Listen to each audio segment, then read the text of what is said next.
একটি সময়ের কথা, গাছে গাছে পাতা ঝরছিল এবং বাতাসে এক অদ্ভুত মিষ্টি গন্ধ ভাসছিল। গ্রামের এক কোণে ছিল একটি ছোট্ট ঘর, যেখানে বাস করত একজন বৃদ্ধা। বৃদ্ধার নাম ছিল মণি দাদি।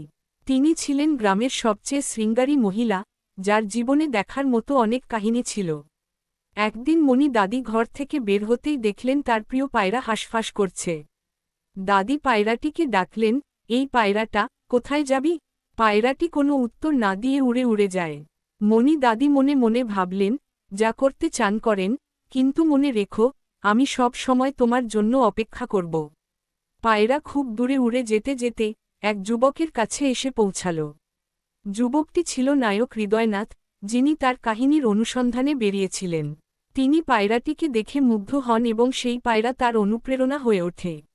উত্তরাধিকার হিসেবে পায়রা আবার ফিরে আসে মণি দাদির কাছে। সে খবরটি জানাল, হৃদয়নাথ তোমার প্রতীক্ষা করছে। দাদি আনন্দের সাথে বললেন, তাহলে আমি কালই ঠিক তার দেখা করব। এইভাবে গ্রামের মানুষের কাছে দুই প্রজন্মের ভালোবাসার গল্প ছড়িয়ে যায়।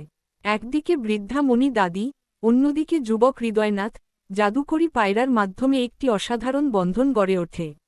শেষ হয়ে গেল, কিন্তু এই দ্বন্দ্ব ও বন্ধনের বিদায় হয়নি, বরং নতুন কাহিনী জাগত, যা যুগের পর যুগ শোনানো হবে।